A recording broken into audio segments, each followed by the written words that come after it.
Hello to our CTK readers. Are you looking for a way to stay informed about everything happening around campus? The Weekly Roar is your source for the latest school news, events, student features, sports coverage, and more. I'm Andrew Blazek, editor-in-chief of the Weekly Roar. Our staff works hard to bring you stories that matter to our school community. From major campus events and club activities to students' achievements and important announcements. The Weekly Roar is here to keep you informed and involved. Our goal is to highlight the people, events, and stories that make CTK unique. Whether you are interested in upcoming activities, school news, sports highlights, or feature stories about fellow students, there is something for everyone in each edition. The Weekly Roar is led by Executive Editor-in-Chief Julia Zupancic, Editor-in-Chief Joshua Betancourt, and Editor-in-Chief Andrew Blazek, and a dedicated staff of students, writers, photographers, and editors who keep work together to make each issue possible. Be sure to read the Weekly Roar and stay connected with the CTK family.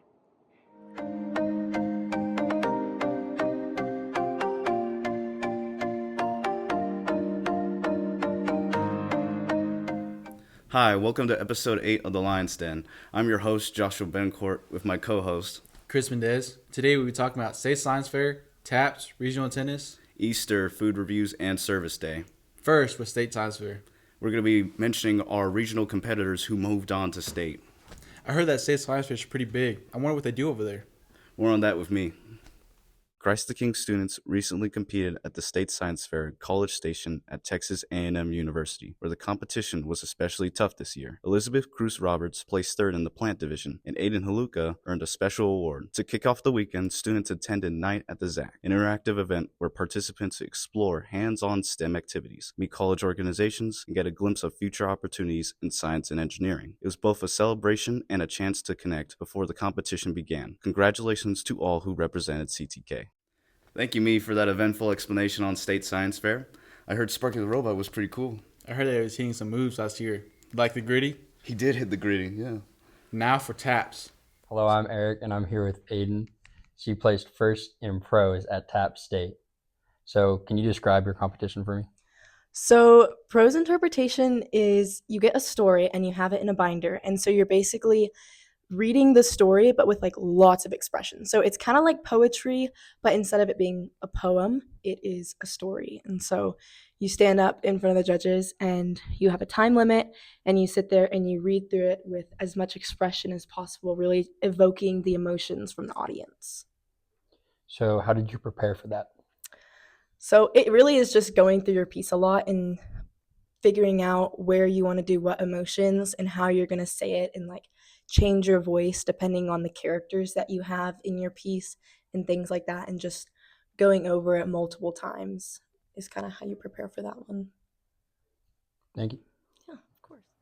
I'm with Addison Gonzalez, and she placed third in original oratory. So can you please explain your competition? So original oratory is when you prepare a speech that you wrote yourself and you have to memorize it, and you're not allowed to have any script with you whenever you go in the room, and you perform it to judges. So in under 10 minutes, sorry. And what was the most challenging part for you? Probably the memorization, just trying to remember each part of my speech. But I think whenever I stopped worrying too much about what each word was, it was easier to just kind of go with the flow. Hello, I'm here with Mark Barrientos, and he placed third in Spanish at TAPS. Can you explain what that competition was like? Yeah, so basically it's just a written test, and what it is, it's like a 50-question test. It's all multiple choice, and it goes over like a bunch of Spanish grammar stuff, like conjugation, stuff like that. And at the end, you have to do like a little essay tiebreaker in case everyone gets like max points, which they did. For you, what was the most challenging part? It wasn't really challenging, to be honest. It was kind of easy. All I did was show up and just do it. I'm here with Alejandra Garola, who placed 7th in social studies at TAPS. So what was your competition like?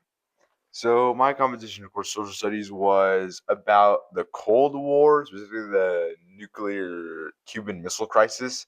And it was very interesting, especially compared to past years' competitions. So we had to read this book called Nuclear Folly. The test was about the book, and then, of course, other general knowledge about the Cold War. So I found it interesting. For you, what would you say was the most challenging part?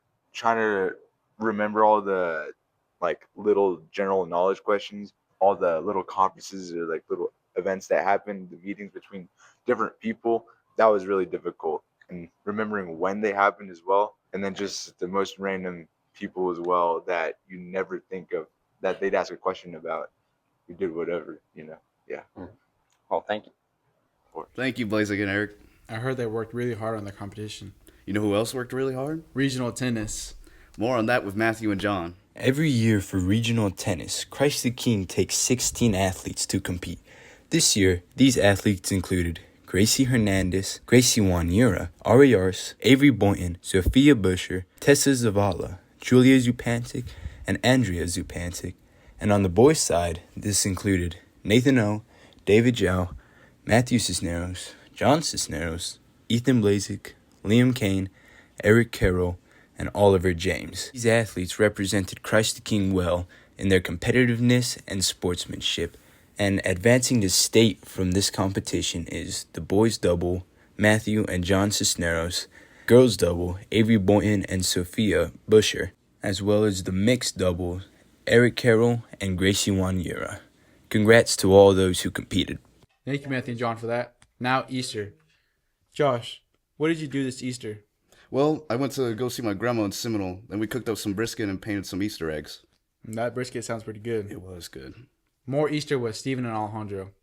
I'm Alejandro Garola, and I'm now here with Michael and Christopher Butler. So what did you guys do over Easter break? We had Easter Vigil Mass on Saturday. Burn myself. Then on Sunday, we hosted a Easter celebration. The food was great. We did an Easter egg hunt.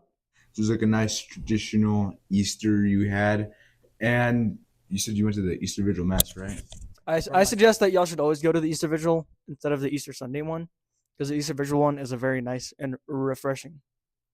I'm now here with Jay Carroll in 8th grade. So Jay, what did you do over Easter break? Over Easter break, I had a really good time praising the Lord and just being grateful that He's alive again. And I had a really good time. Easter Sunday, I ate with my family. And then after that, me and Eric left to go play pickleball with Andrew Blazek. And I know you were also an usher for the Easter Vigil Mass as well on Saturday. Yes, I was an usher, and just experiencing, I really do recommend going to the Easter Vigil Mass. Sure, it's long, but it really helps me believe in God more. That sounds pretty nice. I've never been to the Easter Vigil Mass, but I'd love to go someday. Thank you for having me. Of course, yes. Thank you, Jay, for coming. I'm now here with 3rd grader Oliver Franks. So Oliver, what did you do over Easter break? I hunted Easter eggs, and I got a big pack of Nerds gummy clusters. That sounds pretty nice. Is Nerds gummy clusters your favorite candy? Yes, probably. Yeah, it's a pretty popular one. Did you spend a lot of time with family over Easter break? Yes, I did. How did you do like an Easter egg hunt at your house, and then did you one at the church as well? I did not do it at the church. We actually went to my grandparents' house to do the Easter egg hunt. Oh, that's fun. Did you have some good food there? Yes. Nice. What'd you eat? We had ham, deviled eggs. Can't remember other things that we ate. That's all right. I mean, I love ham as well, so that's cool. Yeah, no, I had 2 pieces of it. Nice. That's amazing. I'm now here with our staff member, Mrs. King. So, Mrs. King, what did you do over Easter break?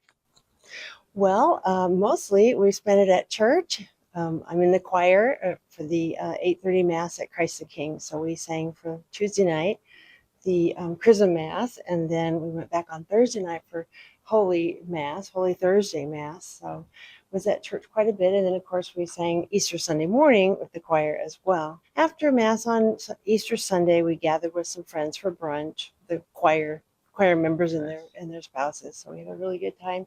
So in between Mass and going to church and all that, with the days off we had, it was just nice to be quiet and stay home and rest in between. Do you feel like Easter break helped you really rejuvenate for the next following weeks and brought you closer to God, do you think? Oh, by all means, yes, of course. And then having Easter Monday is that final day to just kind of reset and get, okay, we're back to school now on Tuesday and all that. Thank you, Mrs. King. You're welcome. Thank you, Stephen Alejandro.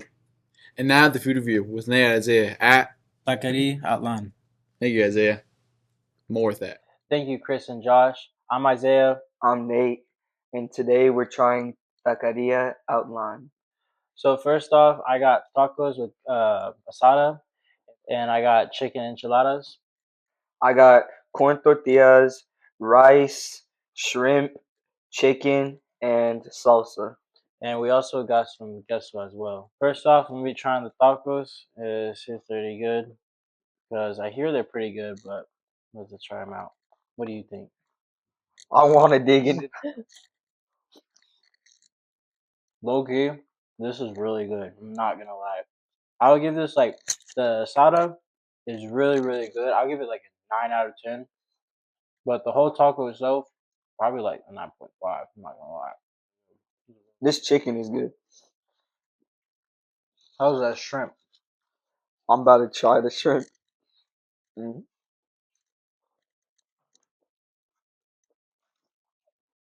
The shrimp is actually really good. What would you rate it? I'd probably give it like an 8 out of 10. 8 out of 10. Yeah. The rice definitely gets like a 7 though. I'll try this right here. I'll try the chicken enchiladas. Pretty rough, to be honest. There's a lot of sauce in here though. It's pretty good. The chicken is really good. The asada and the cheese in there tastes really well. I would give it probably I would say an 8. That's probably what I would give it right here. These beans, they're really good. They got some cheese in it too. Can I try some? Yeah, you can. Oh yeah, that's good, especially with the cheese on there. I feel like the cheese just is different, and The rice is really good too. in that lime, it is way different. You want to try the tacos? They're pretty good too. Yeah, I'll try a taco. The asada was really good though. I like the asada a lot. Oh yeah. What did you give Right. yourself? You look, he might be onto something. I'd say. I'd probably say a 9. What would you give it overall? Like Aslan's a whole food Mexican. I'd probably say they're one of the best Mexican foods I've tried. Between like 3 different dishes and it actually being good, like within each one. I say like coming from a Mexican household, I think like overall this is like a really really good dishes. Very good. I think it's like it kind of gives you a sense of like home style food, so it like kind of brings you kind of a sense of home. Yeah, so it's really good. I love it. I think so too, but you know this can't beat the Mexican household moms. Yeah, this cook, could never though. be home Yeah. home cooking from mom. I feel like people need to go try like some my mom's personally. I don't know if you heard, but my mom's dishes, her tacos, enchiladas, they're different. Like you gotta go try. But overall, I think this is pretty good too. Just for a Mexican restaurant, it's really good. Yeah, this was amazing. I think you should try a taco with some salsa on it. I'll try it with some queso. Yeah, try. Yeah. I think Alright. that'll be good. You should try that. Logie, I'm not gonna lie to you, that's a good combo. I'm I not know, gonna dude. lie.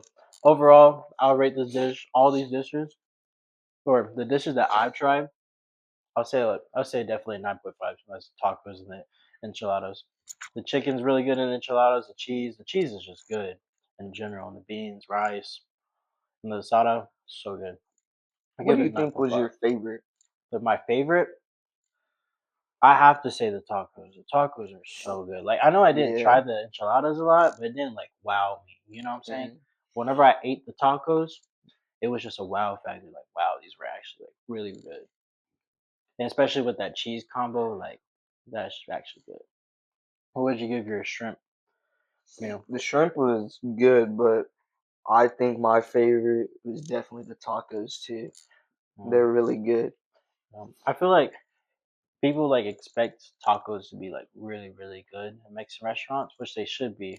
But like if you don't want tacos, definitely get the chicken enchiladas. Chicken enchiladas is like right there. Like the tacos are here. I say the enchiladas is right there. Has to be. Yeah. But these are really good, I'd say overall. Definitely for sure, people need to go try like more Mexican restaurants in Lubbock for sure, because there's so many good places that people need to go try for sure. I'll definitely like go back. Go more often. Yeah. Low key, first date, be at line. Hey, For sure. it's good. It's not that expensive either. It's not that bad. It's not. But it's worth it. It's for sure worth It it. low key a lot of food too. It gives you a lot of portions. Yeah. That's definitely the biggest part of Mexican restaurants. They give you big portions. Taqueria Alan is right by 50th Street. It's right by Las Palmas. It's across the street from Ross, and it's really very good. People need to definitely go try it. I think we definitely both recommend it a lot. I think it was just an amazing meal. Definitely a 9.5 overall throughout everything. I give it a 9 for sure. But if you ever go out with your family and don't know where to go, or you in the mood for some Mexican, go to Taqueria Alan. Those carne asadas tacos look good, didn't they? Yeah, they did look pretty good. Now on to service day. Every month, students step outside the classroom and into something bigger, Service Day. So we love having the Christ the King Cathedral high school students here. They're always very energetic, outgoing. They have lots of fun with what they do. And, you know, these are things that our staff has to do every day. But for them, hopefully, it's something new, something different. And a lot of times they get to see firsthand some of the projects that we're working on and the way that we're helping people in the community. We put together food bags for families and individuals who are needing food. We see hundreds of families come through here every month. And I like the fact that these students get to see that there are hungry people in our community. It is a tradition rooted in giving back, where students use their time and talents to serve others, both on campus and across the Lubbock community. Junior high students focus their efforts right here at school, helping teachers, assisting with campus needs, and taking on projects that make a difference in their own environment. High school students take it a step further, dividing their time between campus service and volunteering out in the community. Some students head to the South Plains Food Bank, where they sort, organize, and inspect donations, helping ensure that millions of pounds of food reach families, children, and seniors in need. Others serve at Catholic Charities Resale Center, preparing donated items for sale by sorting, tagging, and organizing, supporting programs that provide essential resources to the community. At the Catholic Charities Food Pantry, students assemble donation bags, organize supplies, and take on whatever tasks are needed, from stocking shelves to writing cards for the elderly. And just down the road at the convent, students lend a hand with yard work and maintenance, serving those who have dedicated their lives to serving others. Whether on campus or out in the community, Service Day is more than just volunteering. It's a reminder that even small acts of service can have a big impact, and that leadership begins with the willingness to help. That was a great service day. Yeah, I really enjoyed giving back to the community. I sure did as well. Well, that's it for the Lion's Den. Thank you for tuning in. Bye-bye. Bye-bye.